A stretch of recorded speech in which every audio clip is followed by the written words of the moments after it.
Boss, morning. Bossing! Eh? Time check. 3:29. Woo! Pasok na naman. Maaga talaga magiging alis mo. Kahit nakamotor ka pa. Kung ayaw mo matraffic ng solid. So, syempre, papasok na naman tayo gamit tong Winner X natin. Wow! Ngayon, siguro, i-explain ko sa inyo yung mga na-experience ko dito na hindi ko nagustuhan. Unang-una, hindi ko nagustuhan dito is ang dumi ng sapatos ko lagi. Kasi guys, lahat ng sapatos ko halos lahat puti eh. Eh di ba yung shifter nito kalawit, kailangan ko laging sungkitin. Kahit lagyan pa natin ng pad eh. Minsan kasi yung gilid lang ng sapatos yung pangsusungkit mo dun eh.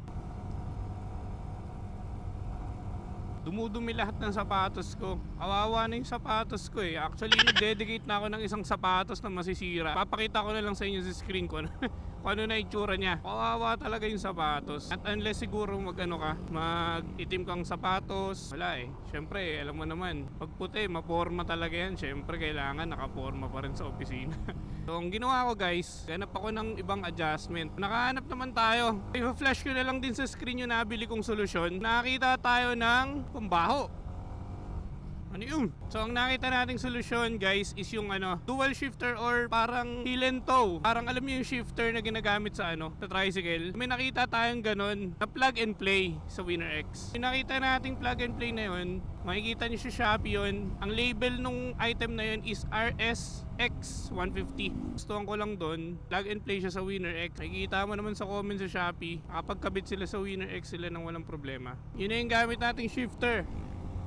So hindi na nahihirapan tong puti kong sapatos. Kawawa na masyado eh. Ang hirap pa naman linisin. Pangalawang di-discuss natin na hindi ko nagustuhan dito sa Winner X, ang hirap hanapin ng neutral. Lumabas yung issue na yon nung nagpalit tayo ng shifter na heel and toe. Dati kasi, ang dali lang ikambyo from primera pabalik ng neutral. Nung single shifter pa siya. Pero nung nagpalit tayo ng heel and toe, yun na, ang hirap na niya ibalik sa neutral kapag galing ng primera. Pero kapag galing ng segunda, madali lang. Tingin ko dahil iba yung iba yung force ng muscle natin sa heel versus sa toe. Parang mas malakas kasi yung puwersa nitong heel natin. So pag inaapakan mo siya ng half tap, kumakambyo siya ng segunda pag galing primera.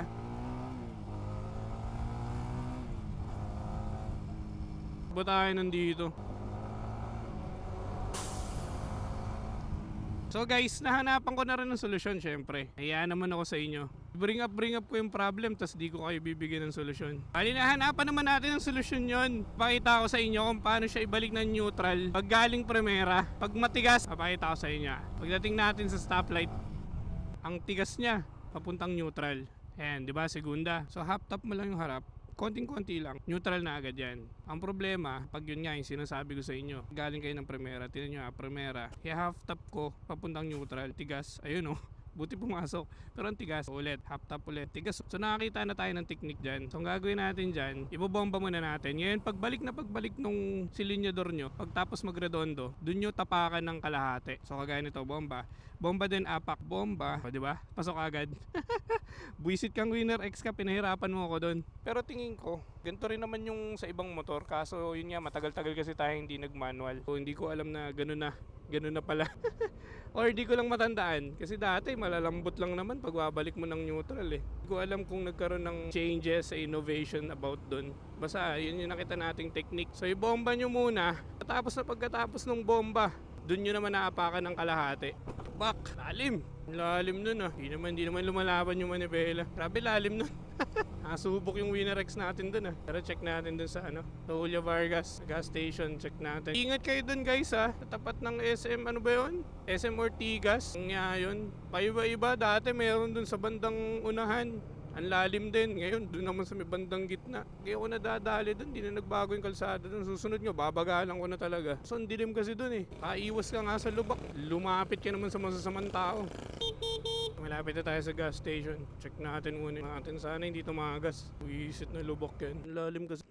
Sa kaintuan rin tayo. Papakitaan ko pa kayo ulit ng isa pang sample kung gaano katigas yung Primera to neutral. And stop, di ba? Clutch, Primera. Then kapag ni-neutral mo siya, half tap. So, di ba? Iligaw yung gear. Ba't meron to? Pero pag binigyan nyo ng gas, tapos pagbalik na pagbalik, pero yun nga, hindi ko alam. Baka dati na yan. Tayo masyadong nag-drive ng manual for a long time. Yung pangalawang hindi natin nagustuhan dito. So una, hindi natin nagustuhan yung single shifter dahil kasi nga, preference ko yun kasi ang dami kong puting sapatos.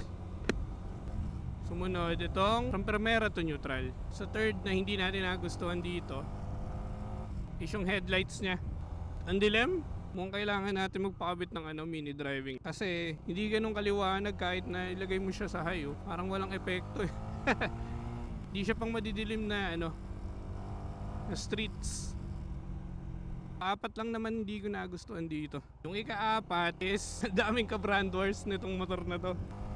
Ewan ko ba? Hindi ko alam siguro. Ako kasi nababasa ko lang sa comments eh. Nga pala, may YouTube tayo. Kaso hindi ko masyadong ina-uploadan pa kasi hindi pa siya hindi pa siya monetized eh. Dito muna tayo kay Facebook kasi medyo maganda bigay ni Facebook dito eh.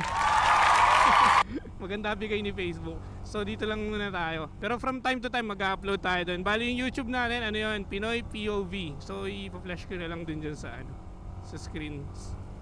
Pa-subscribe na lang kung trip nyo. Kung hindi, okay lang din. Magagawa ko. Hindi mo naman mapipilit lahat. So yun nga, ang dami niyang ka-brand wars. Ang dami nagagalit. So, hindi mabilis. Mas maganda pa rin daw yung sniper, ganyan. So ako kasi hindi ako sa brand wars eh. Actually, ang reason kung bakit ko binili to pwede namang sniper din bilhin ko eh. Kaso kaya ako talaga binili to kasi ang pogi eh. Wala akong paki kung mabagal o Basta ang gusto ko talaga dito, pogi. Yun lang talaga yung reason natin kaya natin binili to. Kasi pogi. Siya eh, para sa akin head turner siya. Miski ako eh. Pag nasa stoplight, may kaparehas ako ng motor. Lalo na tong racing variant. Nakapalingon ako eh. Nakapalingon ako kasi ang pogi. Kitang kita yung cuts niya eh. Yun yung preference ko So, yun lang.